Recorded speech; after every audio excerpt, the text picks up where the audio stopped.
Assalamualaikum warahmatullahi wabarakatuh. Para mitra kaum dangu dongeng Sunda Encing Adnan. Alhamdulillah tiasa tepang dangu deui nya para mitra. Dina gelaran dongeng Sunda anu baris ngalajengkeun cumarios siwareng dina hanca carios bagean kasawelasnya para mitra. Kukituna langkung tipayun para mitra simkuring nyuhun dihapunten tina samudayaning kalepatan. Bobilihna aya kasamian dina nami tempat gelar sareng sajabina numawi daya mengansa ukur carios fiksi anu direka ku simkuring etang-etang kangge hiburan mitra kaum dangu sadayana. Kukituna supados tong yang kolong teng kana waktos mangga dikawitan wae maoskeun kalajengan cumarios siwareng dina seri kasawelasnya para mitra. Wilujeng ngadangukeun. Yu ah.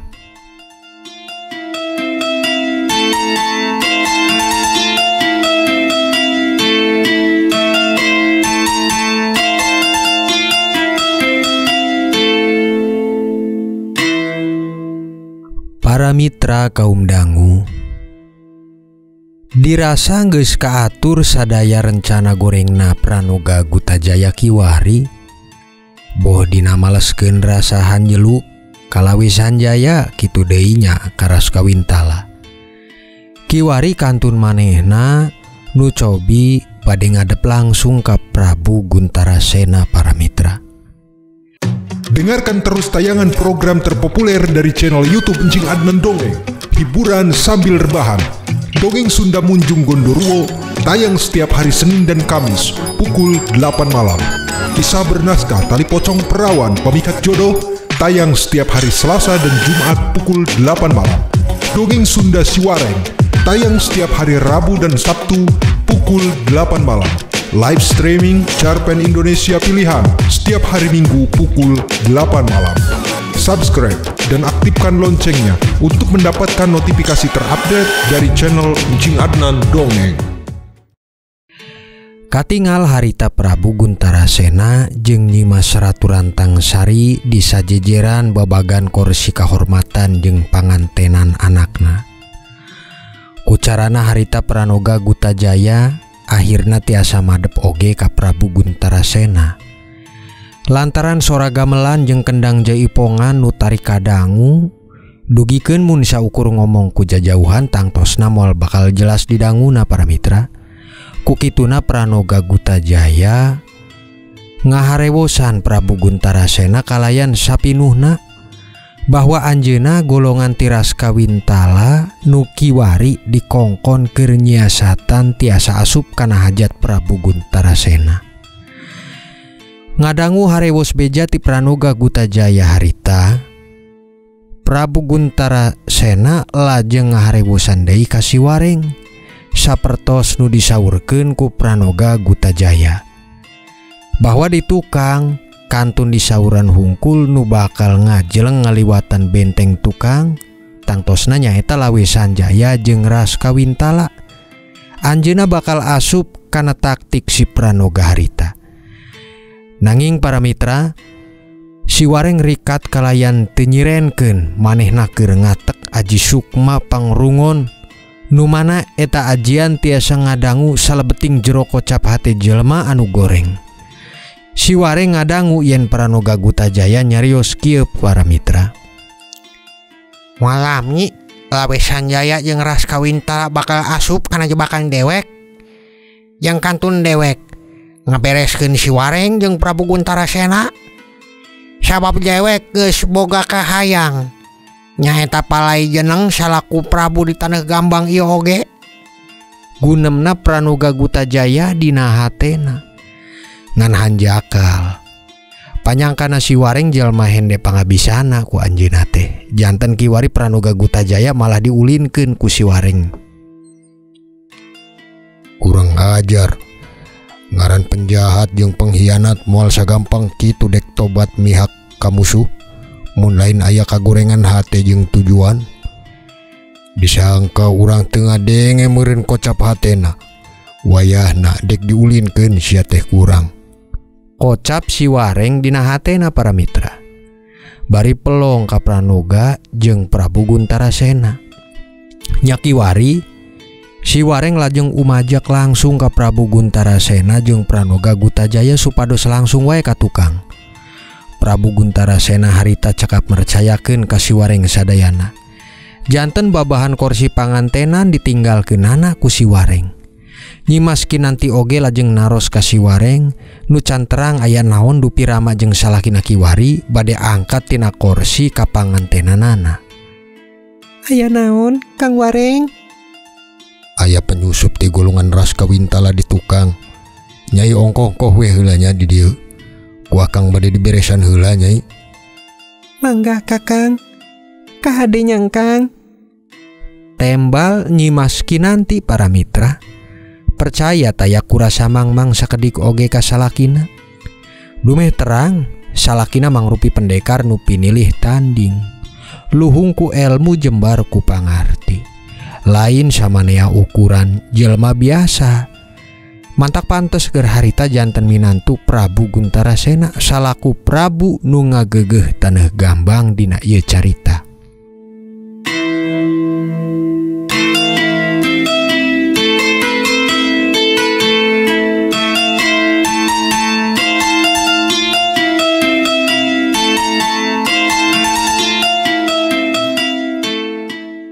Para mitra kaum dangu urang lajengkeun deui dongengna para mitra. Kiwari cariosna Siwareng kalih Prabu Guntarasena jeung Pranoga Gutajaya teu kakantun diiring ku pasukan khusus prajurit karaton utama ngiring sareng ka benteng tukang. Niat Siwareng keun sinah ku Pranoga dipancing supaya asup ngarah ngeunah keur ditandasa ku Siwareng harita. Sok Pranoga, gara celukan eta ras kawintala jeung Lawe Sanjaya sinah kalebet ieu benteng. Ku dewek rek di tekuk sakalian wae meungpeung datang jejegudna. Kocap Siwareng nunita harita ka Pranoga Gutajaya. Supados nyelukan ka ras kawintala jeung Lawe Sanjaya. Sapertos naon anu geus diatur jeung direncanakeun ku manehna ti awal. Ampun Kakang Wareng oge Gusti Prabu Guntarasena. Mangga kangge buktos kaula yen kaula teh laras mihak ka salira Prabu. Kaula bakal nyelukan ka manehna supados lebet ka dieu. Sapertos nu direncanakeun ku kaula pikeun nandasakeun Lawe Sanjaya jeung ras kawintala di dieu. Tembalna nu sapertos hayang katingal cara tipu-tipuna ka Prabu Guntarasena. Nyari Prabu Guntarasena da anjeunna mah teu bisa nyaho kana sajeroning hate Pranoga Gutajaya. Janten gampang percaya weh. Komo pisan kiwari memang bade dibuktoskeun kalayan rek nyelukan ka Lawe Sanjaya jeung ras kawintala. Nyaeta salaku musuh bubuyutanana salami ieu. Pikeun dijebak ku Pranoga Gutajaya para mitra. Ya sok gra tong dilila-lila. Celukan maranehna ku Andika supados lebet ka ieu benteng lu geus dikepung ku pasukan karaton jeung geus siap dilawan ku minantu dewek. Tembalna Prabu Guntarasena. Pinuh bangga ngunggulkeun Siwareng salaku minantuna nu memang harpanana tiasa ningal yen ras kawintala teh tiasa gugur di hareupeunana para mitra. Sabab salian tingaruksak kana katatanan kamaslahatan fungsi karaton di taneuh gambang, ras kawintala salaku pengkhianat memang kedah ditandasakeunana. Mangga Gusti Prabu. Kang Lawe oge Gusti ras kawintala mangga kalebet. Prok prok prok. Sada harita kode ti Pranoga Gutajaya. Nu di luar anu memang tos ngantos kana kode ti Pranoga Gutajaya nyaeta kuras kawintala jeung Lawe Sanjaya kana keprokan Pranoga. Janten rikat weh langsung pada ngajleng ka eta benteng. Jurelat ngajlengna ras kawintala jeung Lawe Sanjaya harita ka jero karaton di tukang. Ningal ayana Prabu Guntarasena jeung Siwareng kalih para prajurit utama karaton. Aturas kawintala jeung Lawe Sanjaya geh ngertos yen manehna beunang ku siasat Pranoga Gutajaya nu geus codeka kana parentahna para mitra. Pranoga sia teh nanaonan ieu. Rupi-rupi nakalaka ngajebloskeun arurang di dieu teh. Dasar pengkhianat sia teh. Kocapna Raskawintala. Ngerti yen dirina geus beunang dijebak ku hianatna Pranoga Gutajaya kiwari para mitra. Nyaeta prajurit utama karaton ge atuh langsung ngepung ka Raskawintala jeung Lawe Sanjaya. Waspada jeung siap keur newak sakalian ditandasakeun di dinya. Kurang ngajar sia teh Pranoga. Teu malik mikir jeung ngawales budi ka urang. Kalah ka ngajurumuskeun urang kiwari. Tong arep salamet sia teh Pranoga. Dupi kuring ge ngarti yakin jelema kawas maneh mah aya maksa jeung tujuan goreng oge ka Prabu Kuntarasena dina belana kagolongan dinya teh. Lawe Sanjaya kocapna bari siap keur palugon ngayonan musuh ka para prajurit karaton harita. Nya Pranoga Gutajaya dumeh ngadangu Lawe Sanjaya kitu hawatos. Kedok kagorenganana teh ka Prabu Kuntarasena kabongkar. Janten anjeuna bela letah keur sakadar nyumputkeun ka melang harita para mitra.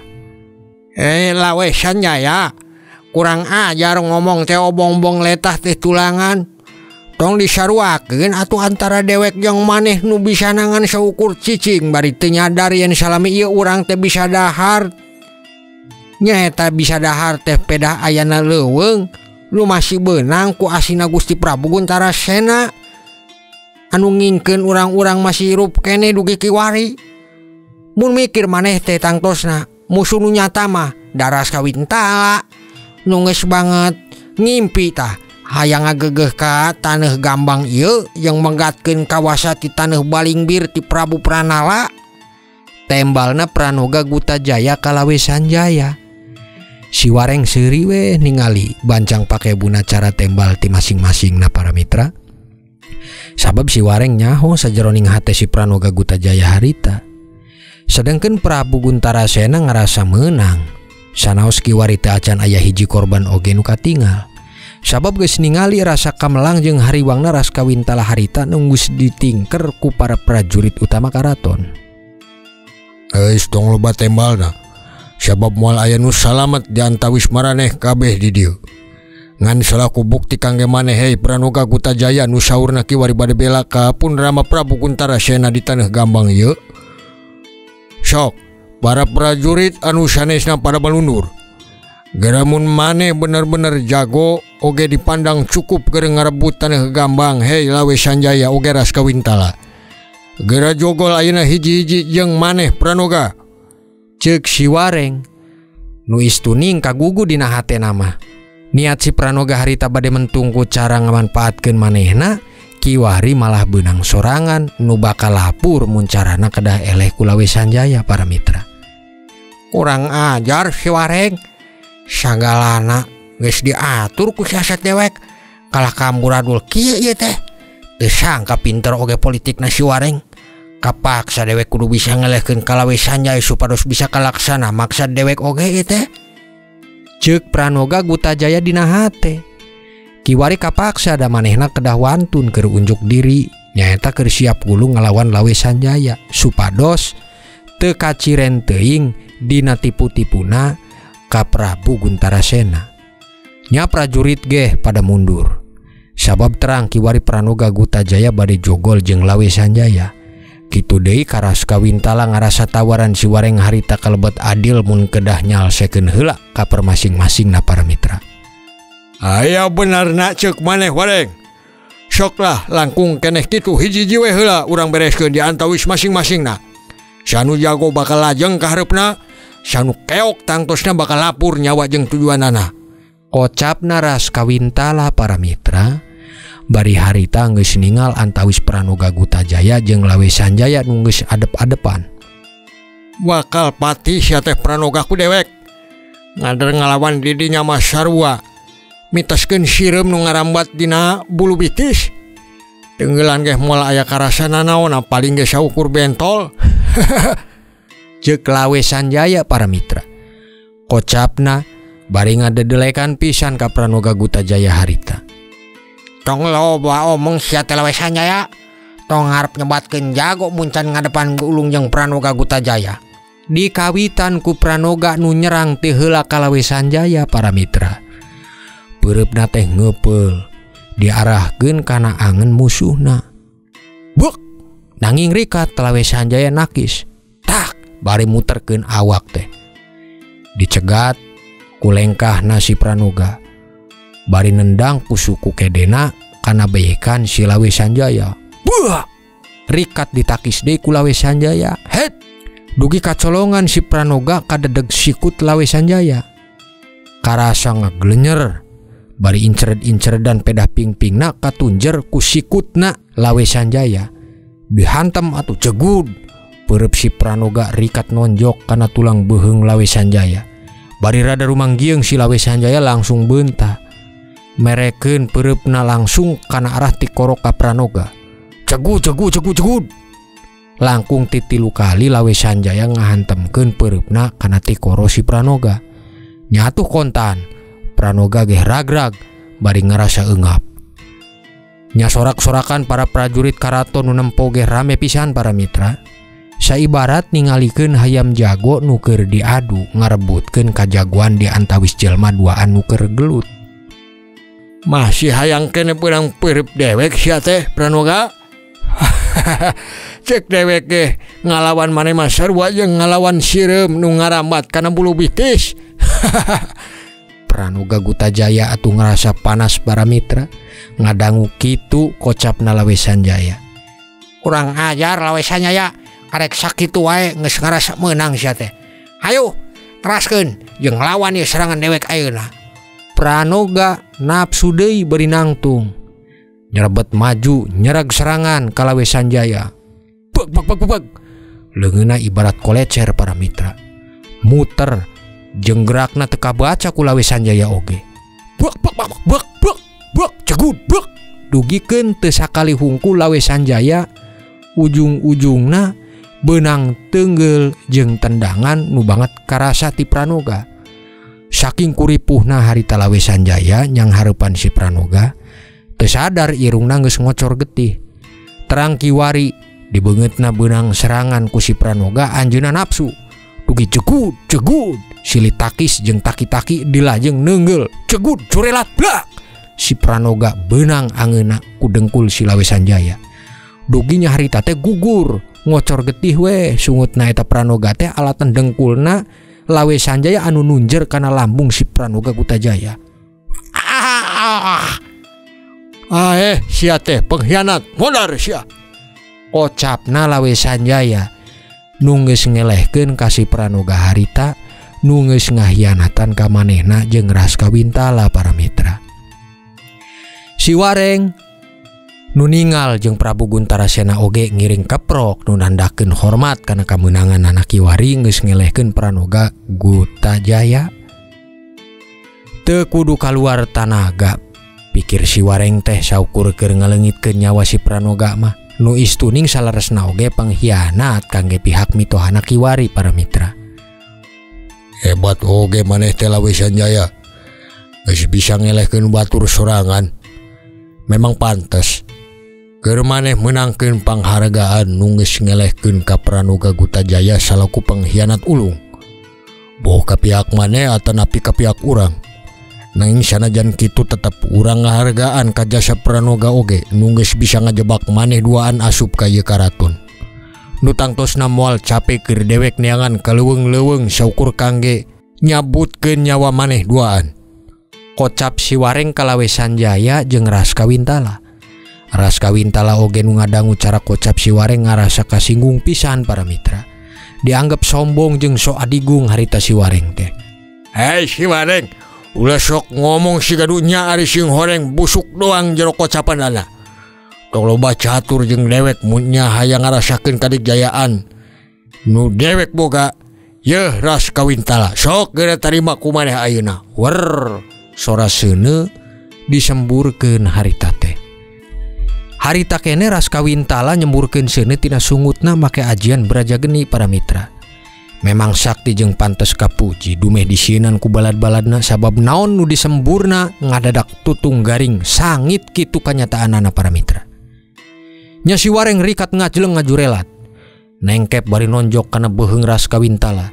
Dugi harita ras kawintala sakali beunang dedeganana si Wareng teh tijonghok ka hareup bari poek paningalanana. Beuh, urang ngajar kana saoge tenggelanana sia teh Wareng. Kocapna ras kawintala bari hudang deui. Tur cobi nyatukeun deui tanagina bari mastikeun paningalanana teu buyar ku sanyatana. Sedengkeun Lawe Sanjaya harita oge teu ngiring nyerang sabab Lawe Sanjaya geus ngarasa pernah gulung jeung si Wareng kamari nu memang ngarasakeun tenggelanana satara pisan ageungna jeung tanagi 7 maung lodaya. Ayo ras kawintala, sok keluarkeun kadigjayaan pamungkas anjeun keur ngalawan dewek. Mun bener jago geura elehkeun dewek ayeuna. Nya ras kawintala oge rikat nyerang deui para mitra. Usikna tapi kabaca. Ditakisan ku si Wareng teh siga keur ngoconan we ka musuhna. Dugi karasa capek harita ras kawintala nyerang sakali ge teu beunang pisan dan nepak jeung neunggeulkeun peureupna teh ka si Wareng. Dina kayaan kitu ngadadak ras kawintala nyemburkeun seuneu tina sungutna ka arah karaton. Nya caketna Prabu Guntarasena harita panto karaton teh kabakar. Lajeng ribut atuh para prajurit teh keur maremkeun seuneu harita. Kayaan kitu lajeng dimanfaatkeun wae ku ras kawintala nyaeta keur kabur miceun salasah disusul ku Lawe Sanjaya oge. Gerebek curelat ras kawintala jeung Lawe Sanjaya kabur ti hareupeun si Wareng harita para mitra. Kurang ngajar kalah kalumpat bajingan teh. Keun Rama dek disusur. Kasajeroning leuweung keur dipastikeun sabab tong ngarep salamet keur sawae nu bade ngarubuhkeun katahtaan nu geus diatur ku Prabu Pranala kalebet ka taneuh Gambang ieu. Ceuk si Wareng nu ngahanjakalkeun bisa ningal si ras kawintala jeung Lawe Sanjaya harita lolos ti galanggang. Wareng anaking, keun samentawis antepkeun heula manehna sinah kalumpat. Nu mawi poe ieu maneh masih dina kayaan hajat kawinan. Teu pantes keur panganten kedah leungit ti kursi babahan panganten. Geura ayeuna tepungan deui kinanti jeung Ibu Ratu. Ama bakal marentahkeun ka prajurit-prajurit supados nyisir ka jero leuweung pikeun mastikeun kaayaan manehna. Tembalna Prabu Guntarasena harita nu nyaram ka si Wareng nu bade nyusul kana lumpatna ras kawintala jeung Lawe Sanjaya kiwari. Si Wareng ge nurut kana parentah Prabu Guntarasena para mitra. Anjeunna lajeng kahareup deui nepungan ka Nyimas Kinanti nu tita tadi geus ngantosan manehna dihareup dina kursi pangantenan. Nanging harita carios keur ngeunaan ras kawintala jeung Lawe Sanjaya anu kabur tina galanggang. Pedanyang hareupan si Wareng tadi duanana teh ngabur ka arah Balingbir. Nyaeta niatna ras kawintala jeung Lawe Sanjaya bade ngiring gabung wae ka gulungan Kalabaya para mitra. Nu mawi kaangkuhan diri jeung rasa dendemna ka Prabu Guntarasena teu kiat keur maleskeunana dumeh ayana si Wareng harita. Cara nu dipikirna kedah sasarengan bajuang di pusat keur ngiring gabung jeung pasukan Kalabaya nu keur palugon di Balingbir. Nyaeta pikeun ngelehkeun pasukan Prabu Pranala nu memang kahareupna ge bakal katimu deui jeung si Wareng sabab si Wareng memang kautus ku Ramana ti Walungan Kidul nu kedah ngabantos ka Prabu Pranala di Balingbir. Neng nong para mitra, dongengna kabujeng Neng nong. Ku kituna insyaallah urang lajengkeun deui wae para mitra dina seri ka-12 nya para mitra. Sakitu anu tiasa kapihatur ti simkuring, hapunten tina samudayaning kalepatan. Sapunyere pegat simpai paturai patepang deui. Wassalamualaikum warahmatullahi wabarakatuh.